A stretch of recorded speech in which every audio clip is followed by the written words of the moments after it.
ആത്മന്യൂസിലേക്ക് സ്വാഗതം. മനുഷ്യർ തളരുന്നു, ദൈവങ്ങൾ വളരുന്നു. രാജ്യത്ത് പുതിയതായി ഉയരുന്നത് 5 മഹാക്ഷേത്രങ്ങൾ. 3500 കോടി രൂപയുടെ ചെലവിൽ വൻ ക്ഷേത്ര നിർമ്മാണം.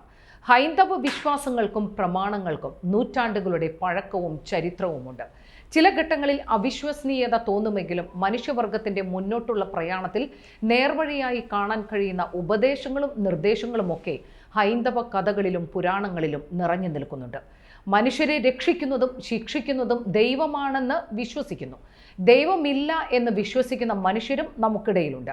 ഇതൊക്കെയാണെങ്കിലും ഭഗവത്ഗീതയിൽ ഭഗവാൻ കൃഷ്ണൻ പറയുന്നത്, എപ്പോഴെല്ലാം ഭൂമിയിൽ അധർമ്മം വിളയാടുന്നോ അപ്പോഴെല്ലാം ധർമ്മ പുനഃസ്ഥാപനത്തിനായി ഞാൻ അവതരിക്കും എന്നാണ്. മനുഷ്യകുലത്തിന്റെ ഒരു നിയന്ത്രണ ശക്തിയായി ദൈവങ്ങൾ നിലനിൽക്കുന്നു എന്നതാണ് ഈ ഗീതാവചനം ബോധ്യപ്പെടുത്തുന്നത്. ഇതൊക്കെയാണെങ്കിലും നമുക്ക് അനുഭവങ്ങളിലൂടെ പറയാൻ കഴിയുന്ന മറ്റൊരു യാഥാർത്ഥ്യമുണ്ട്. മനുഷ്യരില്ലെങ്കിൽ ഭൂമിയിൽ ദൈവങ്ങളുമില്ല. നൂറ്റാണ്ടുകളായി മാറിയും മറിഞ്ഞും മനുഷ്യരിൽ നിറഞ്ഞു നിൽക്കുന്ന ഭക്തിയുടെയും ആദരവിൻ്റെയും പ്രതിരൂപമാണ് ദൈവവിഗ്രഹങ്ങളും ആരാധനാക്രമങ്ങളും ഉടലെടുത്തിട്ടുള്ളത്. ഒരു നൂറ്റാണ്ട് മുമ്പ് രാജ്യത്ത് മാത്രമല്ല കേരളത്തിൽ പോലും കണ്ടിരുന്ന ക്ഷേത്രങ്ങളിൽ വന്നിരിക്കുന്ന രൂപമാറ്റങ്ങളും പുരോഗമനവും മനുഷ്യരുടെ പ്രയത്നം വഴി ഉണ്ടായതാണ് എന്ന കാര്യം നമുക്ക് ബോധ്യപ്പെട്ടിട്ടുള്ളതാണ്. ഒരു ക്ഷേത്രവും സ്വർണം പൊതിയാനോ പുതുക്കി പണിയാനോ ദൈവങ്ങളോ ദേവന്മാരുടെ ദേവനായ ദേവേന്ദ്രനോ ഭൂമിയിൽ ഇറങ്ങി വന്നിട്ടില്ല. അപ്പോൾ ഒരു കാര്യം വ്യക്തമാണ്, മനുഷ്യർ ഉണ്ടെങ്കിൽ മാത്രമേ ദൈവത്തിനും പ്രസക്തിയുള്ളൂ. രാജ്യം ഒരു പ്രത്യേക സാമൂഹിക അന്തരീക്ഷത്തിലൂടെ കടന്നുപോയിക്കൊണ്ടിരിക്കുകയാണ്. രാജ്യം ഭരിക്കുന്നത് ഹൈന്ദവ സംഘടിത ശക്തികളുടെ താല്പര്യത്തിന് വിധേയമായി പ്രവർത്തിക്കുന്ന ഒരു ഭരണകൂടമാണ്. അതുകൊണ്ട് തന്നെ ഹിന്ദുമത വിശ്വാസികളുടെ എല്ലാ താല്പര്യങ്ങളും മോഹങ്ങളും അപ്രതീക്ഷിത വേഗത്തിൽ ഫലത്തിൽ വരുന്നു എന്നത് ശ്രദ്ധിക്കേണ്ടതുണ്ട്. ചുരുങ്ങിയ സമയം കൊണ്ടാണ് അയോധ്യയിൽ ശ്രീരാമക്ഷേത്ര നിർമ്മാണം പൂർത്തിയാക്കുകയും പ്രതിഷ്ഠ നടത്തുകയും ചെയ്തത്. 3000 കോടി രൂപയിലധികം ഈ ക്ഷേത്രത്തിന്റെ നിർമ്മാണ ചെലവ് വന്നു എന്നാണ് പറയപ്പെടുന്നത്. ഇത്ര വേഗത്തിൽ ഇത്രയും വലിയൊരു മഹാക്ഷേത്രം പണി പൂർത്തീകരിക്കണമെങ്കിൽ ഭരണകൂടത്തിന്റെ പ്രത്യക്ഷമോ പരോക്ഷമോ ആയ പിന്തുണ ഉണ്ടായിരിക്കണം എന്ന് ആർക്കും മനസ്സിലാകുന്ന കാര്യമാണ്. നമ്മുടെ രാജ്യം ഇപ്പോഴും വികസനം കാത്തിരിക്കുന്ന ജനങ്ങളുടേതാണ്. രാജ്യ പുരോഗതിക്കും ജനങ്ങളുടെ നന്മയ്ക്കും ഉതകുന്ന ഏതെങ്കിലും ഒരു വൻകിട പദ്ധതി രാമക്ഷേത്ര നിർമ്മാണത്തിന്റെ അതേ വേഗതയിൽ പൂർത്തീകരിച്ചിട്ടുണ്ടോ എന്ന് ചോദിച്ചാൽ ഇല്ല എന്നായിരിക്കും ഉത്തരം. ഇന്ത്യ ഒരു ബഹുസ്വരതയുടെ രാജ്യമാണ്. നിരവധി മതങ്ങളും ജാതികളും പലതരത്തിലുള്ള ഭാഷകളും വിശ്വാസങ്ങളും ആചാരങ്ങളും അനുഷ്ഠാനങ്ങളും പാലിക്കുന്ന ജനങ്ങളാണ് ഇന്ത്യയിലുള്ളത്. ഈ ജനങ്ങളെയെല്ലാം യാതൊരു വിവേചനവുമില്ലാതെ നന്നായി കണ്ടുകൊണ്ട് സർക്കാരുകൾ പ്രവർത്തിക്കണം എന്നാണ് ഭരണഘടന നിർദ്ദേശിക്കുന്നത്. ഈ ഭരണഘടനാ തത്വം അതേ അളവിൽ പാലിക്കപ്പെടുന്നുണ്ടെങ്കിൽ രാമക്ഷേത്രത്തിനൊപ്പം ക്രിസ്തീയ മുസ്ലിം ആരാധനാലയങ്ങളും എവിടെയെങ്കിലുമൊക്കെ ഉയർന്നു വരേണ്ടതായിരുന്നു. ഇത് വിശദീകരിക്കുന്നത് രാജ്യത്ത് ഭൂരിപക്ഷ മതവിഭാഗമായ ഹിന്ദുമത വിശ്വാസികളുടെ ഏതെങ്കിലും ഒരു താല്പര്യത്തെ എതിർക്കാനല്ല.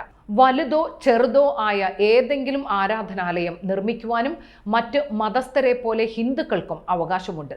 എന്നാൽ അയോധ്യയിലെ രാമക്ഷേത്രത്തിന് പിന്നാലെ രാജ്യത്ത് പല ഭാഗങ്ങളിലായി സമാനമായ നിരവധി മഹാക്ഷേത്രങ്ങളും ആരാധനാലയങ്ങളും മറ്റ് സ്ഥാപനങ്ങളും ഹിന്ദുക്കളുടേതായി മാത്രം ഉയർന്നു വരുന്നതിൽ നിഷ്പക്ഷരായ ആൾക്കാർ ആശങ്ക കാണിച്ചാൽ അതിൽ തെറ്റു പറയേണ്ട കാര്യമില്ല. രാജ്യത്ത് പല ഭാഗങ്ങളിലായി ഹൈന്ദവ ആരാധനാലയങ്ങളും മറ്റുമായി 5 സ്ഥാപനങ്ങളാണ് നിർമ്മിച്ചുകൊണ്ടിരിക്കുന്നത്. അയോധ്യയ്ക്കടുത്ത് കിഷ്കിന്ധയിൽ 1200 കോടി രൂപ ചിലവ് വരുന്ന ലോകത്തിലെ ഏറ്റവും വലിയ ഹനുമാന്റെ വിഗ്രഹവും ക്ഷേത്രവും നിർമ്മിക്കുന്നു. ഹംപി ആസ്ഥാനമായി പ്രവർത്തിക്കുന്ന ഹനുമാൻ ജന്മഭൂമി ട്രസ്റ്റാണ് ഈ ഹനുമാൻ ക്ഷേത്രം നിർമ്മിച്ചുകൊണ്ടിരിക്കുന്നത്. 215 മീറ്റർ ഉയരമുള്ള ഹനുമാന്റെ പ്രതിമയാണ് ഇവിടെ സ്ഥാപിക്കുന്നത്. 6 വർഷത്തിനകം പണി പൂർത്തിയാകുന്നതിനുള്ള പ്രവർത്തനങ്ങളാണ് അവിടെ നടന്നുകൊണ്ടിരിക്കുന്നത്. മധുരയിലെ വൃന്ദാവനിൽ നിർമ്മാണം നടക്കുന്ന 700 കോടി രൂപ ചെലവ് വരുന്ന ചന്ദ്രോദയ മന്ദിറാണ് മറ്റൊരു മഹാനിർമ്മിതി. ലോകത്തിലെ ഏറ്റവും ഉയരം കൂടിയ ഹൈന്ദവ മതകേന്ദ്രം എന്നാണ് ഇതിന്റെ നിർമ്മാതാക്കൾ അവകാശപ്പെടുന്നത്. 700 കോടി രൂപയിലധികം ചെലവ് വരുന്ന ചന്ദ്രോദയ മന്ദിർ 2026 ഡിസംബർ മാസത്തിൽ പൂർത്തിയാക്കി ജനങ്ങൾക്ക് തുറന്നു കൊടുക്കും എന്നാണ് അറിയിച്ചിട്ടുള്ളത്. പശ്ചിമ ബംഗാളിലെ മായാപൂർ നഗറിലെ ശ്രീ ചൈതന്യ ചന്ദ്രോദയ മന്ദിറാണ് മറ്റൊരു മഹാക്ഷേത്ര നിർമ്മാണം. 830 കോടി രൂപ ചെലവ് വരുന്നതാണ് ഈ നിർമ്മിതി. പഞ്ചതത്വ ദേവതകളായ രാധ, മാധവ, നൃസിംഹ, ദേവചൈതന്യ മഹാപ്രഭു എന്നിവർ പ്രതിഷ്ഠകളായി വരുന്ന മഹാക്ഷേത്രമാണിത്. ഇത്തരത്തിൽ പഞ്ചതത്വ ദേവതകളുടെ മഹാക്ഷേത്രം രാജ്യത്ത് ഒരിടത്തും ഇല്ല എന്നാണ് ഇതിന് നിർമ്മാണം ഏറ്റെടുത്തിട്ടുള്ള ക്ഷേത്ര ട്രസ്റ്റ് ഭരണക്കാർ അവകാശപ്പെടുന്നത്. ബീഹാറിലുള്ള ഈസ്റ്റ് ചമ്പാരൻ ജില്ലയിൽ നിർമ്മിച്ചുകൊണ്ടിരിക്കുന്ന മറ്റൊരു വലിയ മഹാക്ഷേത്രം 500 കോടിയിലധികം ചിലവ് വരുന്ന വിരാട് രാമായണ മന്ദിറിനകത്താണ്. ലോകത്ത് ഏറ്റവും വലിയ രാമായണ ക്ഷേത്രമാണ് ഇതെന്നാണ് ഇതിന്റെ ചുമതലയുള്ള ക്ഷേത്രഭരണ സമിതിക്കാർ അവകാശപ്പെടുന്നത്. പശ്ചിമ ബംഗാളിലെ പൂർവ്വ മേദിനിപൂർ ജില്ലയിലെ ബീച്ച് ടൗണായ ദീഘയിൽ നിർമ്മിച്ചു വരുന്ന ജഗന്നാഥ ധാം സംസ്കൃതി കേന്ദ്രമാണ് ക്ഷേത്രമടക്കമുള്ള വലിയ നിർമ്മിതി.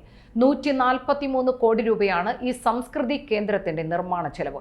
അടുത്ത വർഷം മാർച്ച് മാസത്തിൽ സംസ്കൃതി കേന്ദ്രത്തിന്റെ നിർമ്മാണം പൂർത്തീകരിക്കുകയും ഏപ്രിൽ മാസം മുതൽ ജനങ്ങൾക്കായി കേന്ദ്രം തുറന്നു കൊടുക്കുകയും ചെയ്യും.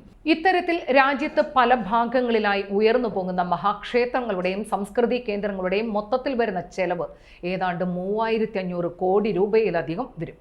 സ്വാതന്ത്ര്യത്തിന് ശേഷം ജനകീയ ഭരണം സ്ഥാപിതമായപ്പോൾ പ്രധാനമന്ത്രിയായി അധികാരമേറ്റത് ജവഹർലാൽ നെഹ്റു ആയിരുന്നു.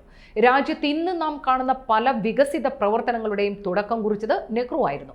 സ്വാതന്ത്ര്യം കിട്ടി 75 വയസ്സ് പൂർത്തീകരിച്ചപ്പോൾ നാം എത്തിയിരിക്കുന്നത് മഹാക്ഷേത്രങ്ങളുടെ നിർമ്മാണത്തിന്റെ പ്രാധാന്യത്തിലാണ് എന്നത് ആരെയും ചിന്തിപ്പിക്കേണ്ട കാര്യമാണ്.